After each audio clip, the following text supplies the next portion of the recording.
राजस्थानी फिल्मों से जुड़ी रोचक जानकारियों के लिए हमारा ये चैनल अभी लाइक करें, सब्सक्राइब करें और हाँ, बेल आइकन का बटन दबाना न भूलें।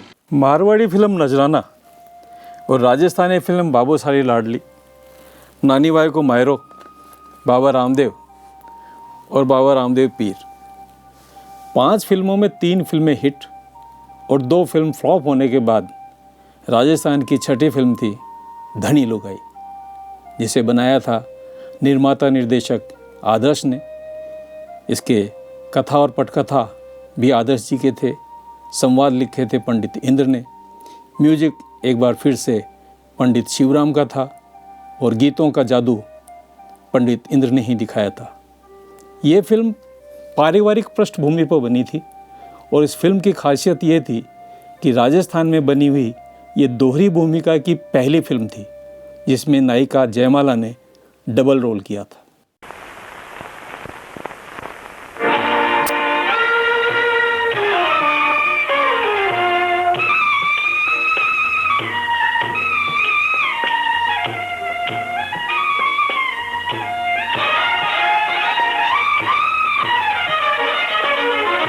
उन्नीस 1961 में चाइना वॉर के बाद में हिंदुस्तान में बनने वाली फिल्मों का फोकस दोस्ती पर आधारित हो गया था। हिंदी में जहां राजश्री ने दोस्ती फिल्म बनाई, राज कपूर ने संगम फिल्म बनाई और हकीकत फिल्म बन के जब रुपहले पर्दे पर आई तो सभी को लगा कि दोस्ती का एक ऐसा फार्मूला हो गया है जिसमें वफादारी नज़र आती है। और धनी लुगाई फिल्म में भी इसी कथानक को 2 दोस्तों की मित्रता के रूप में दिखाया गया। गांव में रहने वाले 2 दोस्त आपस में मिलजुल कर रहते हैं और अपने एक दूसरे को मदद करने के हिसाब से जब एक दोस्त बम्बई जाने की बोलता है तो वो उसको बताता है कि बम्बई जो शहर है वो इंसानों को रोक लेता है, वहाँ एक बार जो इंसान चला जाएगा वो वापस नहीं आता। तू नरक में जावे तो मैं कट जावे, तू जावे लो बम्बई जगह सोनेरी लंका पर है। बम्बई री नळारो पानी पिया पीछे, गाँव रे कुआरो पानी भावे नहीं, डामर री सड़का पर चालिया पीछे बेगड़ू रेत तो आवे नहीं। बम्बई तो भूतड़ी है, चक्कर पकड़ ले छोड़े नहीं। दोस्तों दोस्त पटे जाकर तो आदमी आपने खड़ी लुगाई चढ़ा कर भूल जावे। फिल्मों में उस समय को कैद करने के लिए जो चीज़ें फिल्में प्रदर्शित की गई वो अपने आप में यूनिक है। जैसे अगर आज हम बच्चों को बोलें कि भाप का इंजन होता था तो वो भाप का इंजन आज गायब हो सका है, लेकिन जोधपुर के अंदर भाप का इंजन छोटी ट्रेन पहुंचती थी और उसी में नायक नायिका का प्रवेश और आउट होता हुआ दिखाया गया है। जोधपुर का उस समय का रेलवे स्टेशन, उस समय का मार्केट आपको अगर देखना हो तो इस फिल्म में देख सकते हो। गीता, बम्बई जाके नंदू ने भूल तो नहीं जावेली। नंदू, राधा कदे नंदलाल ने भूलियो तो नंदलाल हो। गीता, नंदू तू मन्ने मत ना भुलाई जे, चाहे रुक्माणी आवे चाहे सदमामा, थारे शरीर रो जाप तो राखी।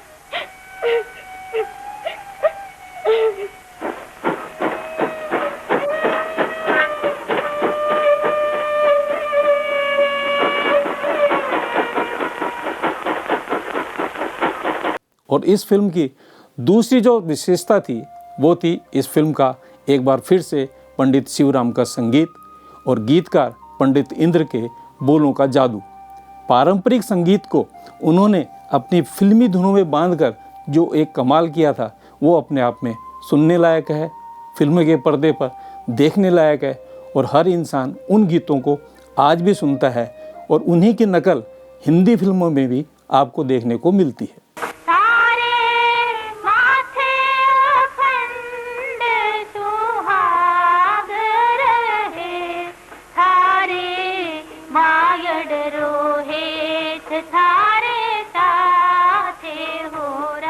फिल्म में अभिनय करने वाले पात्र जब गीतों पे लिप सिंक भी करते थे, तानपुरा पे अपना हाथ जब हिलाते थे तो वो इतनी दक्षता से हिलाते थे, ऐसा महसूस होता था जैसे वो एक्टिंग नहीं कर रहे हैं बल्कि रियल में तानपुरा बजा रहे हैं, गीत को गा रहे हैं, भगवान के सामने जो फरियाद कर रहे हैं वो सुर उनके आत्मा से निकल रहे हैं और भगवान उनकी बात को सुन रहा है।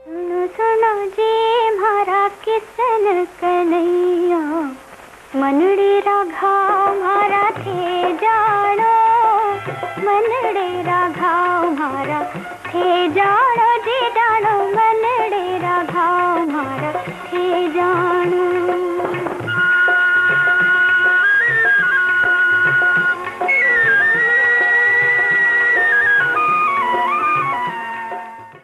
रुको, कौन है? मैं तुम्हारी अंतरात्मा। जाने से पहले मेरे सवालों का जवाब दो। पूछो, क्या पूछना चाहते हो? क्या ये पहली डबल रोल फिल्म थी? हाँ, यही तो बताया था मैंने। समझाना तुम्हारा काम है, मेरा नहीं। आज की भाषा में प्रोड्यूसर और डायरेक्टर एक ही होते हैं। कहने को captain of the ship director होता है, जो अपनी टीम के साथ ये काम करता है। लेकिन जब प्रोड्यूसर डायरेक्टर को अपनी मनचाही चीज़ें नहीं देता है, फिल्म को बनाने के संपूर्ण संसाधन नहीं देता है, तो मजबूरन एक डायरेक्टर प्रोड्यूसर बनने का साहस करता है।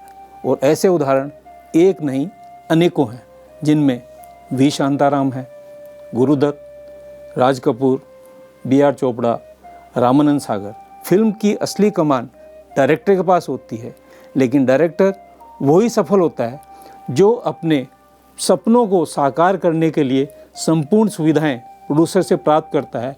और डायरेक्टर को जब प्रोड्यूसर सारी फैसिलिटीज़ नहीं देता, तो वो अपने रिसोर्सेज से प्रोड्यूसर भी बन जाता है। और डायरेक्टर उन अपने सपनों को बड़े पर्दे पर दिखाता है। लार्जर देन लाइफ सिनेमा है। मैं राजी खुशी से मन में कोई बात रो रात पेश लाया, बिना तने सगाई रे बंधन से मुक्त करो हूँ। आज तो सगाई क्यों रे समझे? नहीं।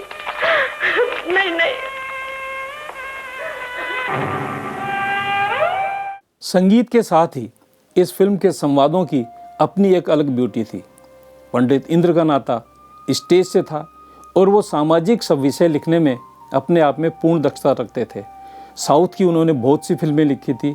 पारंपरिक वातावरण के इंसान जब पारंपरिक फिल्में लिखने में दक्ष हो जाता है और जब उसे यहाँ की भाषा आती है, तो इस भाषा को अपने डायलॉग में उन्होंने जिस तरह से पुरोया है, वो आसपास की भाषा नजर आती है। ले आप और इन्हें पहला कि थारे कनारे पर पुरुष नो नाम पड़े, तू ही नरक से निकल जा। किया जाऊं मां, इस बारे पाँव धरो नहीं तो बापू जी री मर्यादा री ऊंची दीवारा टूट नहीं जावेली, टूट जाने दे। पारिवारिक वातावरण की फिल्म अपने आप में एक बड़ी सफलता साबित हो सकती थी, लेकिन इस फिल्म में कथानक का जितना भटकाव है, एक नारी पूर्णतः पारंपरिक जी रही है और दूसरी वेस्टर्न लाइफ जी रही है, लेकिन इनका जो आपसी सामंजस्य है वो फिल्म में प्रॉपर नहीं बन पाया। ये एक पटकथा का अभाव था। उसके बीच में हेलन का फिर से फिल्म में आना, एक नृत्य प्रस्तुत करना और उसके संवाद रखे गए थे, तो अपने आप में निपुण अभिनेत्री के रूप में हेलन सामने जरूर आती है, लेकिन एक परिवार तोड़ने वाली अभिनेत्री बनकर, जिसे हम वैम्प कहते हैं।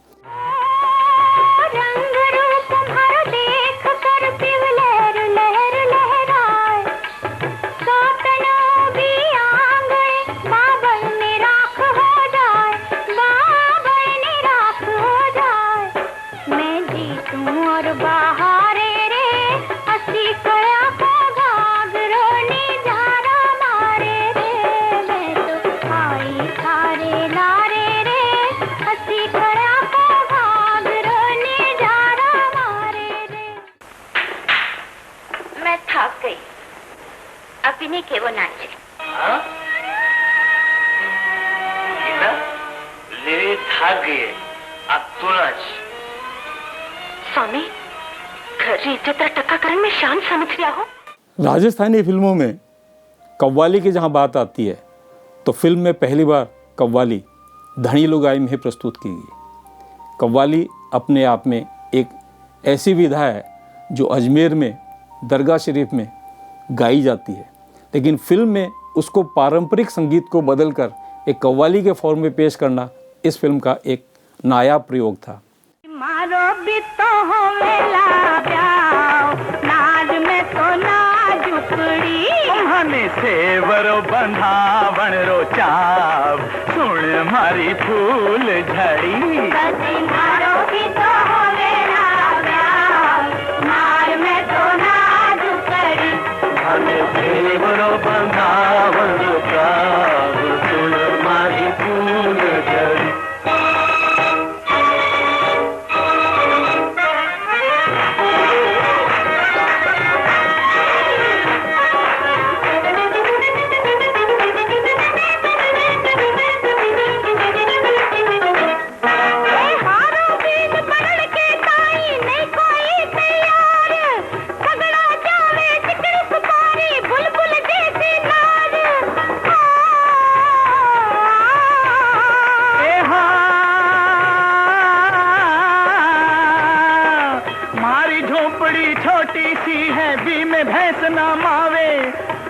बापड़ो अदमण बाजरी रोज कठे सू लावे हे हाँ ओ बीन बापड़ो अदमण बाजरी रोज कठे सू लावे ओए सुन मारी फूल झड़ी बिने आवे लो मलेरिया ताब सुन मारी फूल झड़ी कदई मारो पितो होवेला प्याओ नार में तो राज पड़ी। फिल्म में मनोरंजन के जहाँ हर एक साधन का इंतजाम था, वहीं पर भावनात्मक रिश्तों की बात करें तो एक बाप मरते हुए अपने अपाहिज बेटे का हाथ अपनी बहू के हाथ में देता है, जो कि कहीं दिल को छूता है। वहीं दूसरी नायिका के साथ में जब मुकेश एक गाना गाते हैं तो वो भी अपने आप में एक नया अंदाज प्रस्तुत करते हैं, क्योंकि मुकेश उस समय तक राज कपूर की आवाज़ बन चुके थे और उन्होंने इतने अच्छे अच्छे गाने गाए थे कि लोग गुनगुनाते थे और एक सफलता का पैमाना बन चुके थे। लेकिन इस फिल्म में उन्होंने एक कॉमेडी गीत गाया है राजेंद्र नाथ और जयमाला का हृदय स्पर्शी अंदाज और बम्बई की लोकेशन जिसमें आपको ताड़ के झाड़ नज़र आते हैं, जो कि राजस्थान का नहीं बल्कि रियल सेंस में बम्बई को रिप्रेजेंट करते हैं। मिस्टर में जाइया पाचा रस्ते पर अटक्या जी मोटर महाबत री झोला खावे सीधी सड़क पर मैडम आपा आकर डटियाई की कर तू नर्वस हो जावे।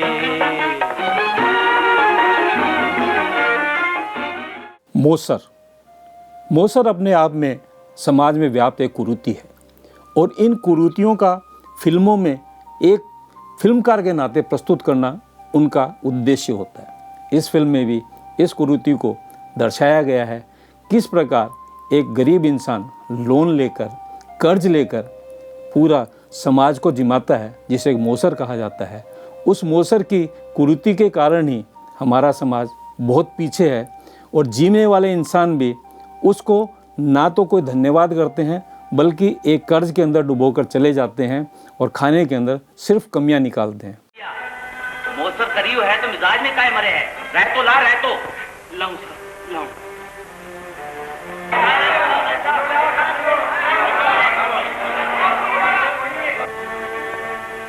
बाप रे